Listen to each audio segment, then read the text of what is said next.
Betsy and Thomas here for the American Intelligence Media.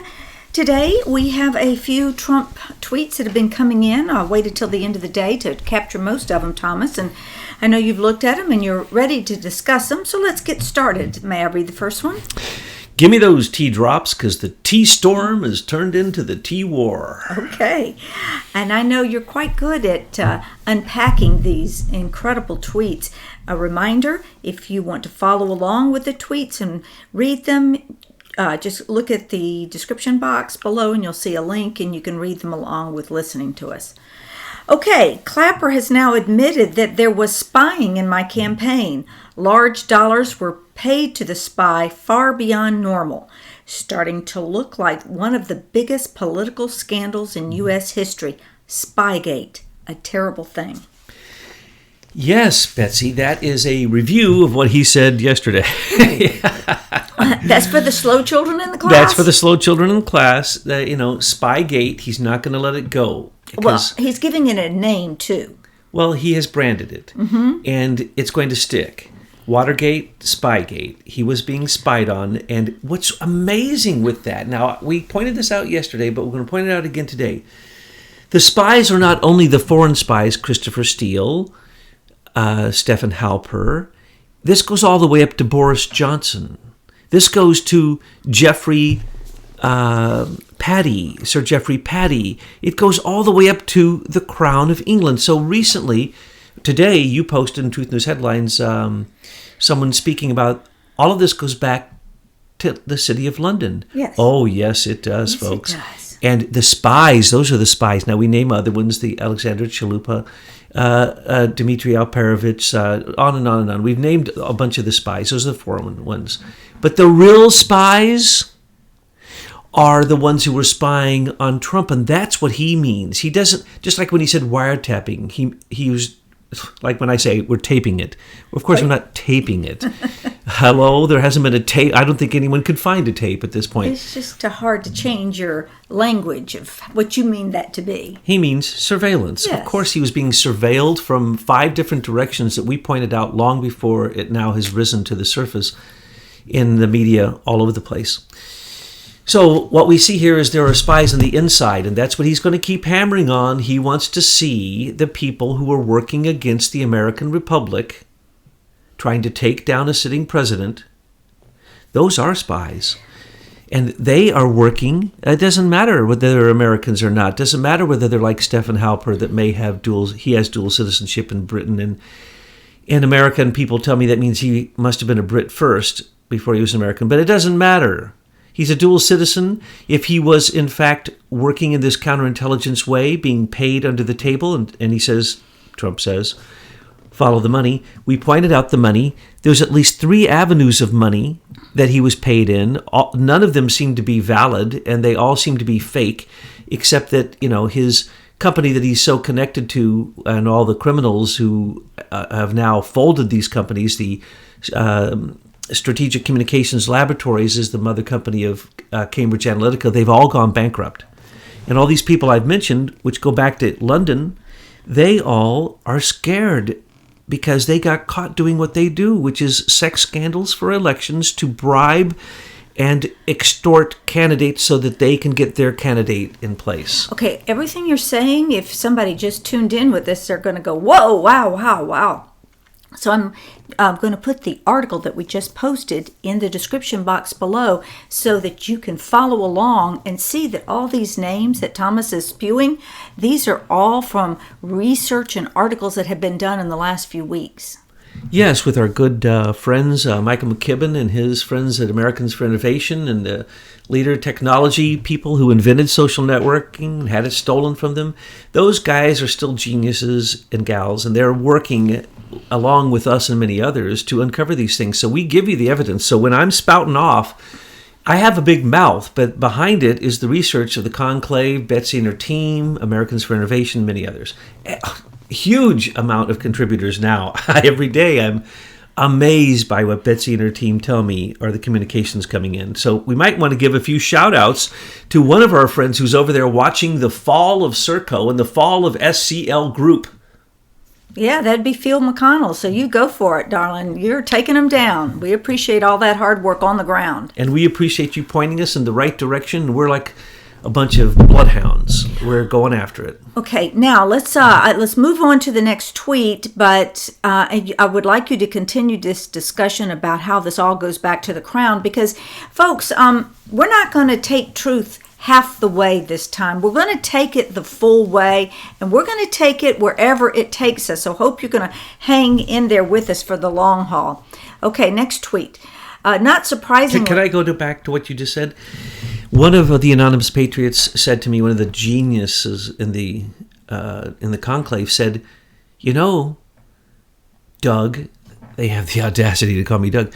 "You know, Doug, you really ought to just realize that the American Revolution was never won. We're still in it." I've told you And I said, "Well, you know, Betsy says that all the time." And he says, "Well, that's why she's a genius." And he was pointing this out, and I'm going, I had to just change my tune. We're not in a second American Revolution. It seems as if we never won the first one against the Brits. We didn't. It was the best head fake ever. They said, just let those stupid people think they won the war. And then they turned around and started teaching us all this propaganda in our history books. And we're out there waving our flags and thinking that we are ruled by the Constitution. And we're not. But come on, we digress. We've done lots of audios on that. We know we haven't won the American Revolution, but we are going to win it this time. Okay? And now, let's go to another tea drop. Not surprisingly, the great men and women of the FBI are starting to speak out against Comey, McCabe, and all of the political corruption and poor leadership found within the top ranks of the FBI. Comey was a terrible and corrupt leader who inflicted great pain on the FBI, and then he slams down that great marketing moniker that really is going to go down in history. It's the hashtag Spygate. I just love it when he brands what he does. Oh, yeah. And, like Hillary and her, what they call it, the seventh floor, all corrupt.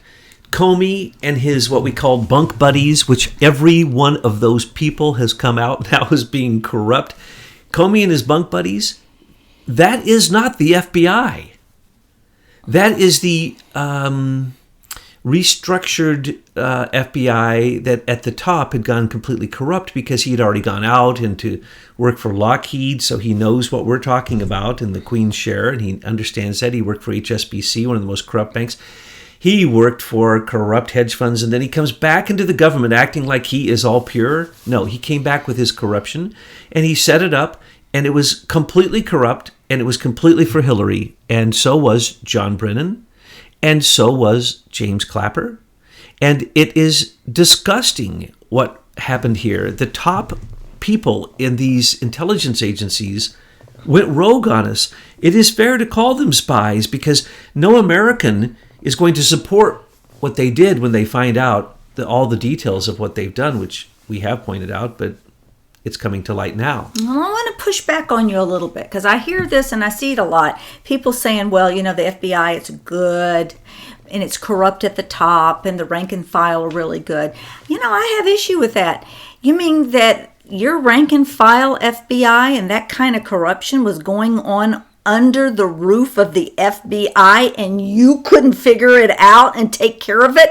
And it's citizens like us that are having to clean up the work that you rank and file FBI agents didn't take care of?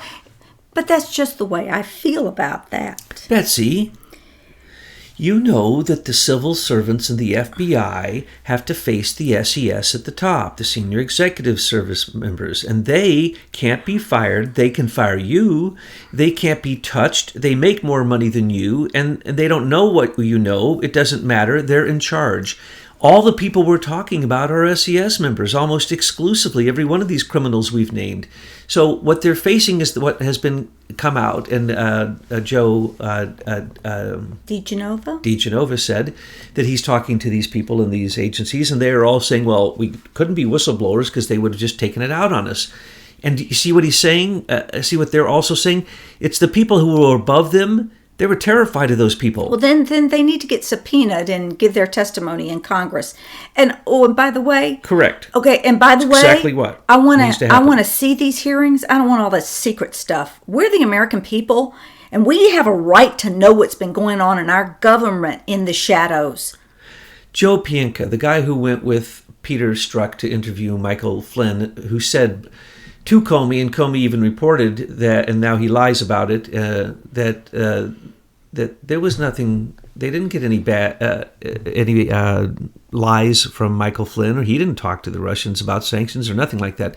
So he wants to come out, Pienka, and he's saying, well, I didn't come out before because what? And some people are saying, well, you didn't come out. You're only coming out now because you're trying to, beat the narrative, get in front of it, get your alibi out there. But no. This is really, really true. In these agencies, when your boss can be capricious and fire you, and you're a civil servant and you've worked for 30 years and everything's gone overnight, you can be fired, but they can't, no matter what they do, including criminal activity.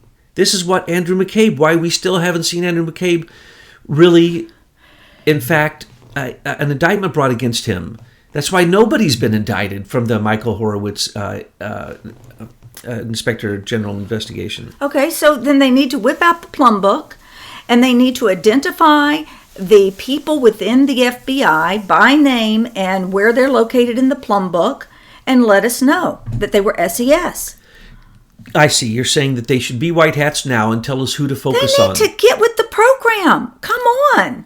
Yes, and what we're going to find is that they would finger the exact people that we now know have either jumped ship, have been named as a signer of a FISA warrant with fake, salacious information, have perjured themselves before Congress, or have outright spied and been part of this attempted election rigging and overthrowing of a president.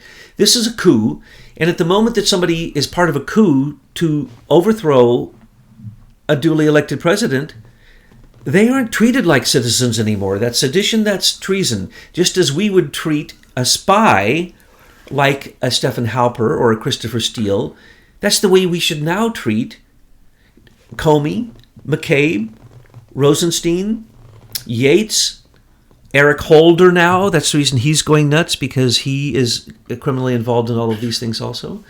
Sally Yates and the whole group, and then right up to Obama and Susan Rice, the whole group. We know the name of the team. Group. Okay. Let's move on to the next set of tweets. And this is about the summit meeting in Singapore with Kim Jong-un. The first one is that he was forced to cancel that meeting, but the bulk of it is in this tweet. I have decided to terminate the planned summit in Singapore on June 12th. While many things can happen and a great opportunity lies ahead potentially, I believe that this is a tremendous setback for North Korea and indeed a setback for the world. Okay, now, you want to get confused? There's news out here today that will really, really confuse you. But had you listened to our previous audios, you would have heard Thomas Paine and the Ass of the Globals tell you that Kim Jong-un is completely insane and that it will be very difficult to come to the table with him, because what he now wants is to take his divine right that he thinks he is a god, and this is no exaggeration. He makes his people worship him as a god, as a divine being. I mean, think about it. Poor Trump, he's got to work with all these psychopaths. Total dictator psychopaths. In Washington and all around the world. How about Rouhani in Iran? What about Ayatollah Khamenei? They threaten to kill all Americans all the time, and then Obama gives them money, and then they want us to be nice to them. It's like, hello? So you would be very confused to see the news today, and you'd say, wait a second. Just because one of Kim Jong-un's administrators called Pence and Bolton names, it's off? That's not what's happening. And you can read his letter, you still won't know what's happening, the letter he wrote to him, which is basically a bitch slap to say, I'm not coming to the table with you while you're still mouthy. So if he stops being mouthy and he kowtows to the West and the bigger button, the bigger weapons we have, then it'll be back on the table. But here's the deal. We already told you this. The sanctions are being broken by China and by people like Eric Schmidt. And Kim Jong-un thinks he can just go down, shake the hands of the people in South Korea, and now he's their divine emperor. That ain't going to happen. Here's what really happened. He blew the snot out of his experimentation caves and his nuclear facility, and the whole mountain caved down on top of him. Radiation went all the way to South Korea, went into China, and was measured from space. They have a massive nuclear problem. I told everyone this, and the conclave did not believe me, that Trump may back out because he does not want the cost of cleaning up that mess. Who's going to clean up that mess? If he gets in now, it's going to be Kim Jong-un is going to say, you pay for it because I'm giving you peace. No, you screwed up, little Kim, and your neighbors are going to have to give some money, like China. And notice that he kept saying, making references to money. And if America defends South Korea or Japan, they're going to pay for it. Did anyone hear him say that? No, because they're thinking that he is just overreacting to the words. No, he is not. He knows exactly what he's doing. And this deal ain't going down until Kim Jong-un tells the world the truth, that he can't go forward with this nuclear program because he screwed it up too bad. Okay. Next tweet. And this is a really good segue into a question that one of our readers had. They wanted you to elaborate more about the Federal Reserve because in a recent audio you said that Trump would not be able to take down the Federal Reserve until the second year of his second term. Okay, here's the tweet. Today it was my honor to sign S2155, the Economic Growth, Regulatory Relief, and Consumer Protection Act, and read more. And it has where you go and you read all about community banks, credit unions, and consumers. And again, you can get that at the link in the description box. Yes, this is a huge deal. Now, why are people getting excited about this? Because Dodd-Frank was Obama's 2010 rewriting of the entire way that our economy works in relationship to banking, investment, brokers, and who was protected by who with big governmental money. $2.5 trillion was spent on the big banks that are now no longer protected by this new act. So it's very, very exciting because it gives the money back into back to the communities and stops the regulation. Dodd-Frank was the most over-regulated act probably ever created in American history. And what it did was it made everything so complicated that only the lawyers at the top banks could actually understand it and take advantage of the tax loopholes and so on and so forth. And they did. And it was basically Hillary Clinton. Remember, she wars against the banks and then they donate huge to her. And then she goes and gets paid huge just to talk to them, to tell them what she's going to do. So that then she has insider information she's giving them as the projected president, and then they use that as brokers and bankers to then control the stock market. You see, Glass-Steagall, Dodd-Frank, these things put bankers as brokers. That is already an oxymoron. If you're a banker, you have insider information, so therefore you shouldn't be able to be a broker. It's as simple as that. Anyone who doesn't understand that is stupid, because that's just fifth grade math. If I loaned you money and then I know your company's going to falter and you're on the stock market, do you think I'm going to short your company, or do you think I'm just going to be a really good ethical banker and just say, "Oh, I'm not going to use my brokerage end to make any money off that"? So what has happened here is huge, but what is not here, what needs to be told, is the truth. And the truth, this tea drop, is not telling you the truth. And the Senate and the Congress is not telling you the truth. Oh. What is this act called? Consumer protection. They rolled in, knocking the big banks out so there can be no longer any such thing as too big to fail. But they took this criminal group, which makes some people just seethe when they think about it, called the Consumer Financial Protection Bureau, which acted as an independent agency to go after anybody they want and sue. Billions of dollars they made suing companies on bogus complaints that they basically invented. This was one of the most criminal things in our economic system that was created by Obama, because it, again, was a slush fund for him to go after anybody he didn't like. That has been ended now. And now we're going to actually have real protection for consumers. And notice they took the word financial out of it because that group was independent.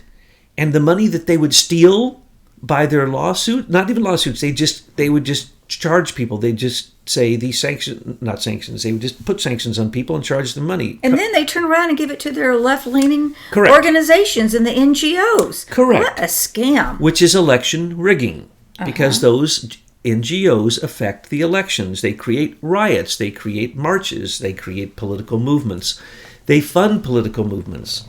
So, what really happened here, he ended one of the most criminally approved federal organizations. And in a minute, we're going to hear about USAID, another one that he just pulled the fangs out of. Sorry.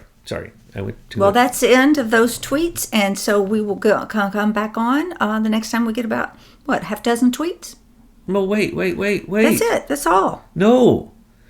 I interpret the tweets. We didn't go over some of them.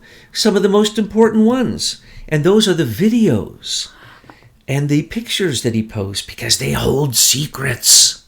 Here's one of the big secrets. Did you see the beautiful picture of Marine One and it's flying over into New York? Into New York. I knew you'd love that with one. the music. See, I don't have a way to New replicate York. that. I know, New York. Because they don't put them on YouTube and you can't embed them the way they are.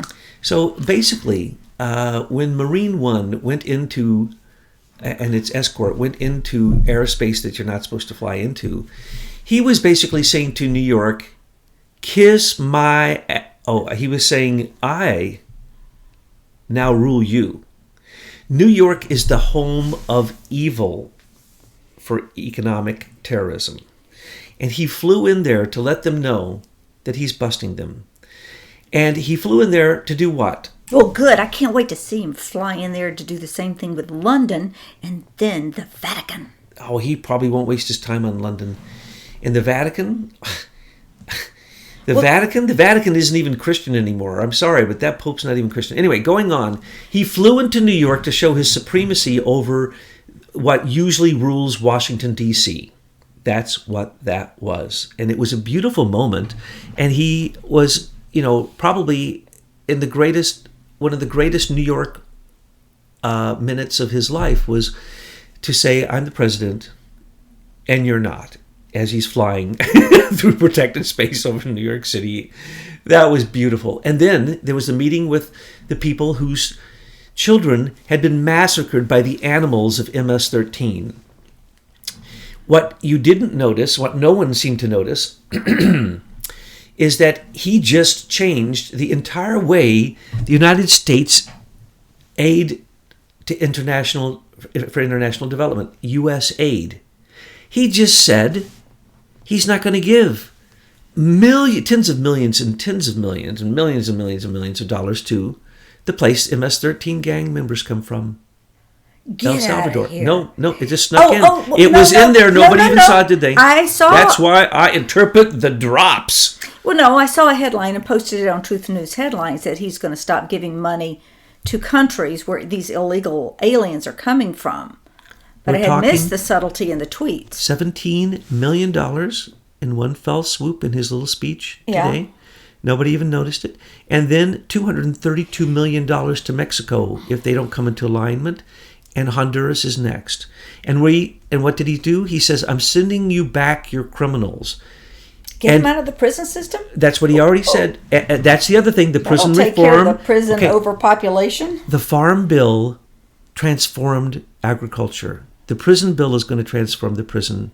And what he just did with the U.S. aid. But wait, Vanguard. What's going to happen to Vanguard? They own so much prison stock. Jeff Sessions is going to not have money. Oh, no. He's going to be without money. All the elites. He's SES. He'll still have money. All the elites park their money at Vanguard. Okay, go ahead. Going back. So he just said, all just almost a whisper, I'm taking this money away from many places that send us these people.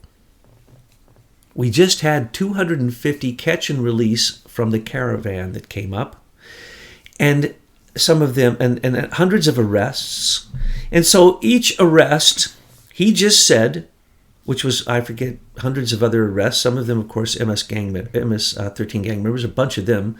A whole group of them actually got through, and they got intercepted further up from the border.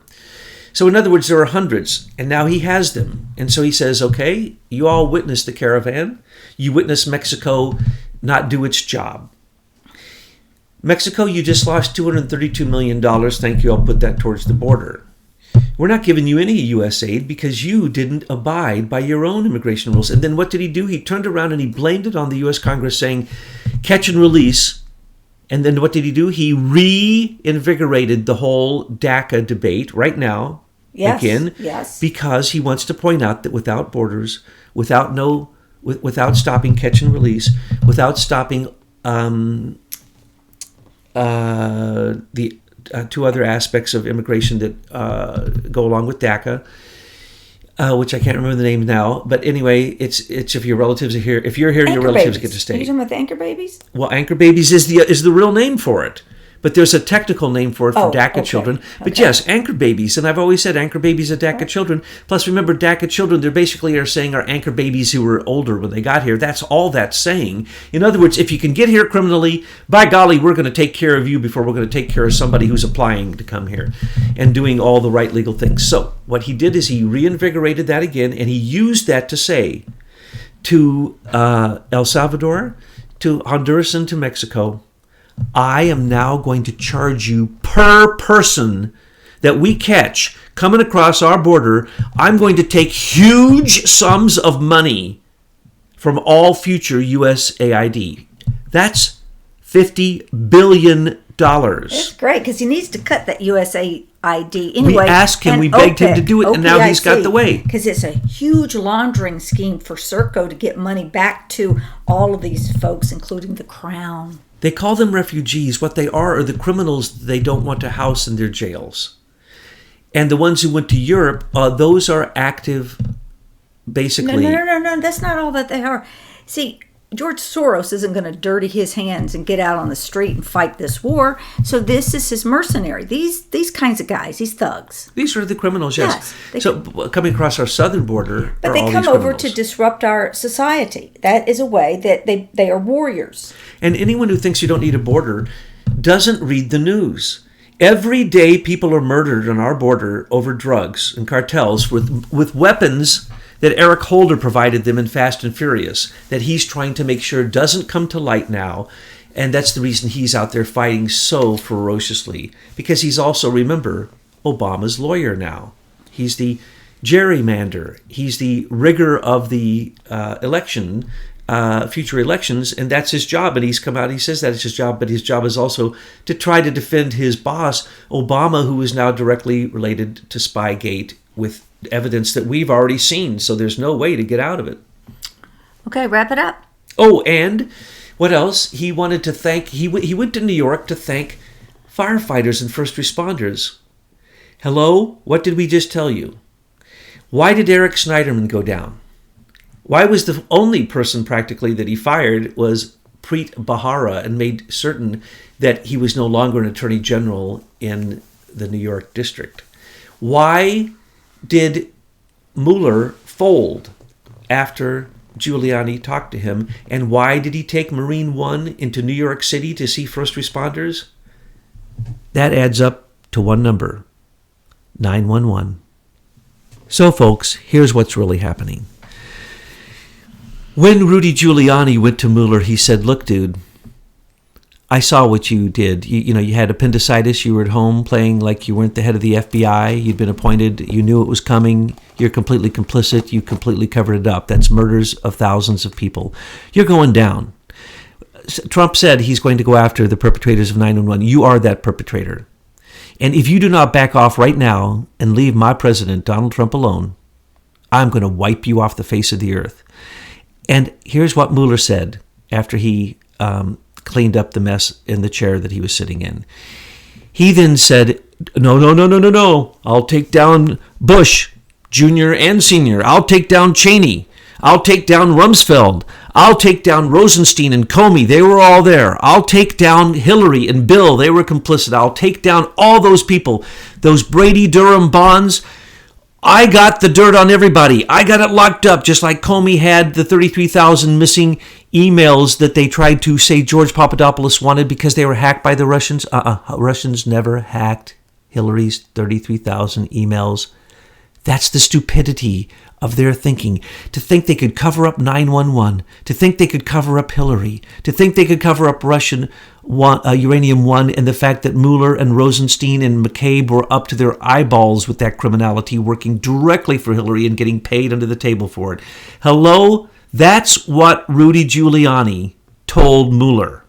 And that's why Mueller is backing off and even went and said, oh, can I please have more time? I instead of abiding by the law for a quick trial, I would like to have this become open-ended. And the judge said, go jump in a lake. None of Mueller's tricks are working now because Trump has now taken over New York with Rudy Giuliani's help. And what is happening there is that is the storm. That is the firestorm. Trump is the phoenix. Remember, we described this to you. Until August 15th of this year, he will be a firebird, a phoenix. Anyone who comes near him that doesn't love fire is going to get burned up. Anyone who attacks him is going to get the Trump effect. What he said in the tweets the other day, what comes around goes around, we like to call it the Trump effect. So what he's doing is he's asserting himself against all nations, saying, I know the criminality of the State Department and the $50 billion they give out to you bozos, though you send your criminals across the border for us to take care of. We send them back to you. You give them money and send them back across the border, so we have to take care of them. If you won't take your criminals back, you don't get any more help from us, no aid and no trade. And if you send them to us anymore, we're going to charge you a huge amount of money per head. And every MS-13 gang member that comes across just cost them probably about $10,000, $20,000, $30,000 a head from just the ones who were captured. So as a presidential decoder, you're saying to us that video, you'll have to go to Trump's Twitter account to get that video. That is kind of a flyby saying, I have you now, right where I want you. I mean, he has a superior position on the battlefield. He has the upper position. Absolutely. He is now in charge. And he said it the other day, and we told you that it was about, the calm before the storm, all that stuff. No, the storm is here. He said, I call it fighting back. And when he decided to turn on the Mueller investigation after, we pointed out, Rosenstein had come out and said there's no collusion, and Rudy Giuliani got Mueller to say that he acknowledges that he cannot impeach Trump, and he cannot bring a criminal investigation against him. It's technically against the law, and that he will not be doing that, and he has no evidence for collusion or anything criminal. The Mueller investigation is now lame duck. It's dead in the water, and they just want to, go away quietly. But he exposed all the deep state and the shadow government and the SES, and now the people are coming out of these agencies, and they're going to turn in these vampires at the top of these intelligence agencies, because these federal agencies are more corrupt than anyone can imagine. We're revealing it, but even as we see it, it shocks us to find out the corruption. So that's what the tweets are about. That's what the tea drops are about today. There's many other things he says here and there. We could go into those, but he usually summarizes those and puts them into the tweets anyway. But look closely at every one of them and look at the videos. Every one of them is power-packed with the information that you should be following and supporting if you're a supporter of Donald Trump.